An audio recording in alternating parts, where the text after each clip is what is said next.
Hello everyone, welcome to Learn Vectors. So today we will talk about something which actually helps to understand the balance of nature, or in simple word, which is a phenomena based on the balanced nature of our nature or of our surrounding, or in simple of our environment. So basically we are talking about equilibrium. So what is meant by equilibrium? So equilibrium is other word for equal or similar on the both side. So let us try to understand this equilibrium with some examples. So let us take for an example two children playing on a seesaw. Now both of the weights of these children are different, so the seesaw will be disbalanced. But now assume an hypothetical situation where both these kids have equal weight or equal mass, and now they are trying to play seesaw. Now because their weight are same, the seesaw will be in a straight line or in an equally balanced from both sides. Let us take another example in nature. So let's assume there are two boys playing tug of war, but the strength of both these people or both these children are different. So one will be the one which can pull the rope towards his side, or the loser one or the one with less strength will be able to get pulled towards the one which has more strength. Now imagine again an hypothetical situation where both these persons which are playing tug of war have equal strength. Now what you will see? You will see that the force being equal makes the rope not to move any of the side, because the force is balanced on both the sides. Now I wonder, while we were very small, we always tried to balance the switch of light in between, right? Yes. On the other hand, we have came across pan balance. Now imagine a hypothetical situation where the pan balance have equal weights on both the pans. What will happen? The pan won't move. It will stuck and it will stay in the same position, like the weight of the pans are balanced or equal. All these are example of equilibrium. Basically, nature or all the forces in nature or all the processes in nature moves towards equilibrium. Let me state this with an example. A hot cup of tea become normal to room temperature. Similarly, a cold beverage also cools down to room temperature or also comes down to room temperature. Every process here and now moves towards equilibrium. So this equilibrium in our stream, that is in chemistry, can be subclassified into two different categories. One which is known as physical equilibrium and the other which is known as chemical equilibrium. Both this physical and chemical equilibrium can be subclassified into two different groups. One is reversible and the other is reversible. Now what is reversible and irreversible process or reaction or system? Let's try to understand this. So imagine there is water in a closed container and we provide heat. What happens? The water evaporates and comes to gaseous state. Again, because of the closed system, these gases again condense to form water. So this is the process where water becomes vapor and vapor again condense to form water. This is a cyclic process, or we can say reversible process. 2 and 4 process. So the process which can be made into either of the side, that is from one point to other as well as from that point to the initial point or the first point, these are known as reversible. Now let us talk about irreversible process. So as the name suggests, they are not reversible, they only proceed in a single direction. So now imagine water falling from a great height, like waterfalls. These are the examples of irreversible physical equilibrium or physical processes, because there we know the water does not climb back to the mountain. Yes, right. Now let us talk about chemical processes. So again in chemical systems as well, there are processes which can be classified as reversible or irreversible. So let's talk about reversible process. So for reversible process, we can take an example of the hydrolysis of ester or the preparation of HI from hydrogen iodide. Both these processes are indicated by double head arrow, which is the significance of reversible process. That means these reactions are reversible. Now let's talk about irreversible reactions in our chemical systems. So the neutralization reaction, the very famous neutralization reaction, that is the reaction between acid and base, is a non-reversible reaction, that is irreversible reaction. Now we know when we take an acid and a base, mix them together, we get salt and water. But whenever you mix salt and water in a glass, you don't get acid and a base. This is why, because it's non-reversible reactions. So after this example, we'll try to understand how a reversible or an equilibrium takes place in a chemical process. So for that, what we'll do, we will take a simple example of decomposition of calcium carbonate at high temperature. So what you'll do, you will take this reaction, but there are again two different ways in which we can perform. So what will happen if we perform this decomposition of calcium carbonate high temperature in a closed vessel or in an open vessel? So first take the scenario of the closed container. So what will happen in a closed container? So let's try to observe this reaction. We have a calcium carbonate, some amount of calcium carbonate. We have taken that in a closed container and we try to heat it. What will happen? After some time, you will realize that the calcium carbonate start to decompose and gives product like calcium oxide and carbon dioxide. Let us write down the product. So what we get from this reaction, we know clearly. When we decompose calcium carbonate, we get calcium oxide plus carbon dioxide. Now what we'll do, we'll let the reaction proceed for some more time. After that time, if we look at the reaction, we will realize that the amount or the concentration of calcium carbonate, calcium oxide and carbon dioxide remains constant, that is unchanged. Now we think that the reaction has stopped at this phase, but it's not the case. The reaction has not stopped, but the reaction is moving in both the direction at equal rates. Now what this is supposed to mean, understand this. When we start the reaction, what happens? Calcium carbonate decomposes to form calcium oxide and carbon dioxide. So the rate of decomposition is high, but after a few moments, what happens? The calcium oxide and carbon dioxide again start to recombine together to give the reactant. That means the reaction was first in this direction, but after a few moments, the reaction came to be in this direction. And when the rate of forward direction and the rate of backward direction became equal, this is where you attain equilibrium. And this is what it seems like, that the reaction has stopped, but it hasn't. So now what exactly is happening inside there that we know? Now we understand that this calcium carbonate is getting decomposed to calcium oxide and carbon dioxide at a specific rate.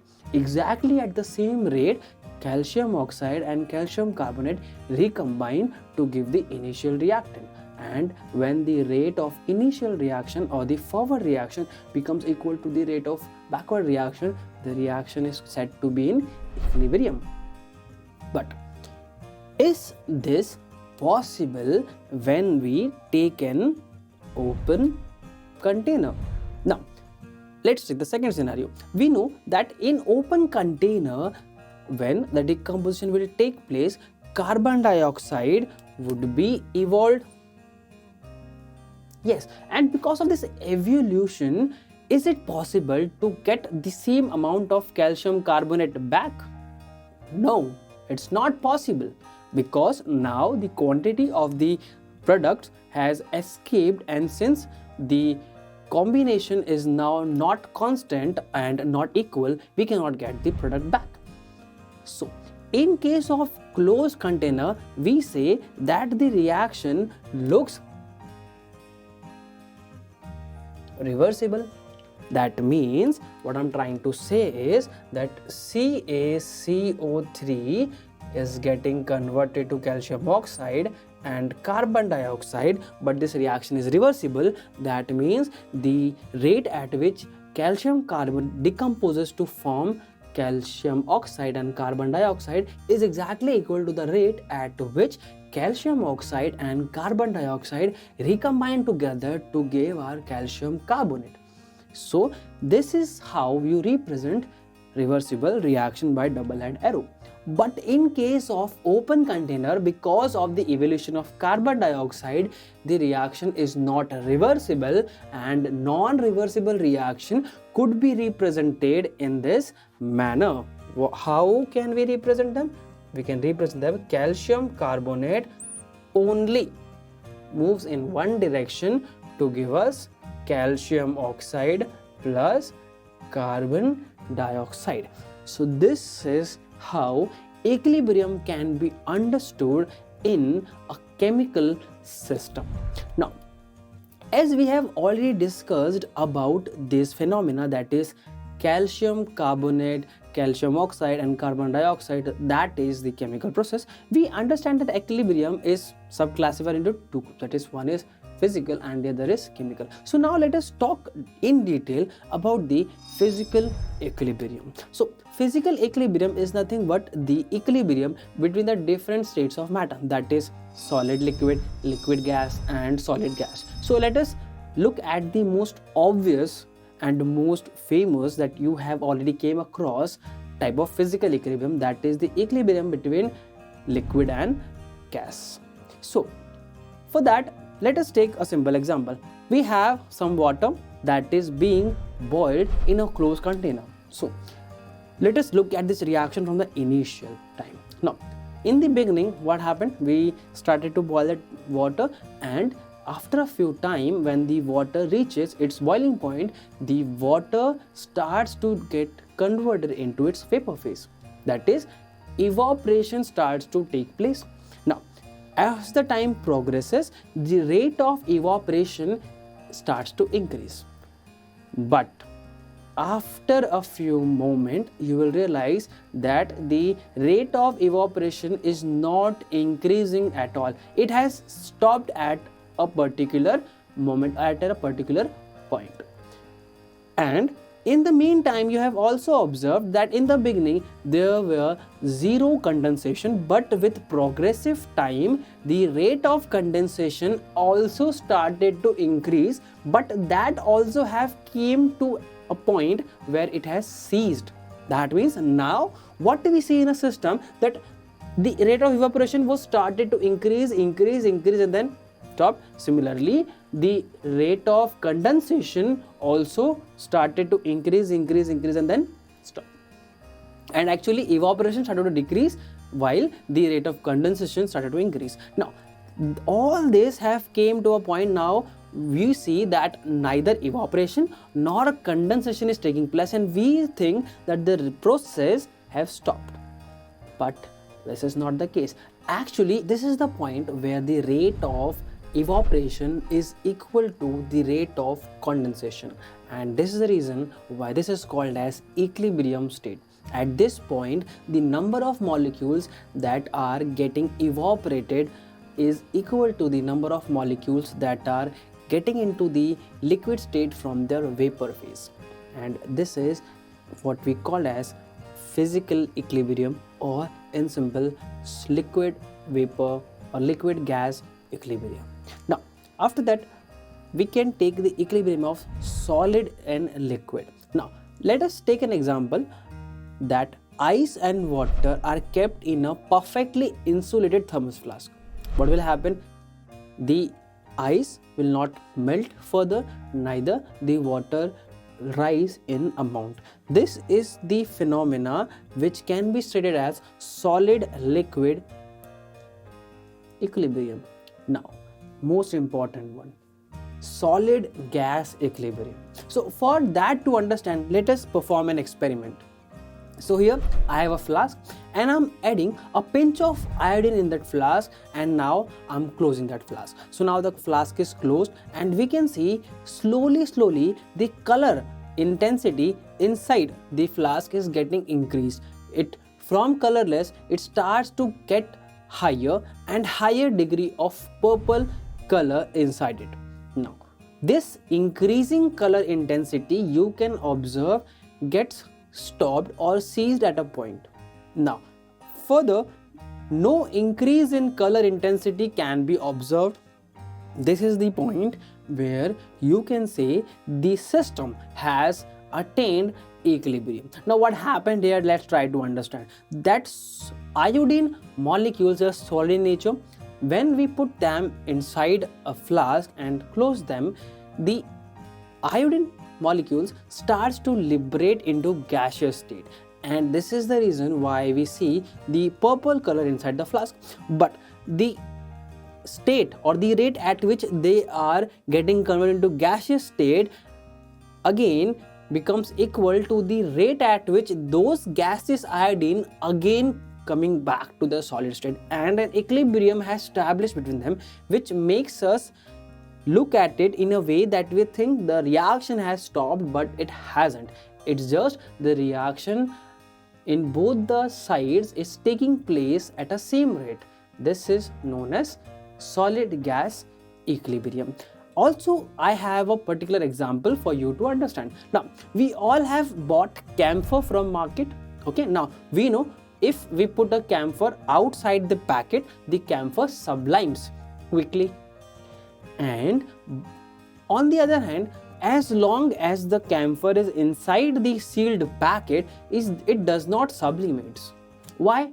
Because the condition outside the packet and inside the packets are same, because it's kept on the same pressure, it's kept in the same environment, same temperature. Then why don't it sublimes to nothing or in thin air? Because there is an equilibrium situated inside that packet. Now try to understand it. Inside the packet, some of the molecules of camphor does try to sublimate into gaseous form. Also at the same time, those some of the present gaseous camphor again try to get into the solid phase, and there is an equilibrium situated between them. So in a closed packet, if you think there is no gaseous camphor, then you are wrong, my friend. Because when you open the camphor packet, we get the smell of camphor. That were the gaseous camphor molecules which comes outside into aroma phase, or that smell we get from camphors. This is also an example of solid gas equilibrium.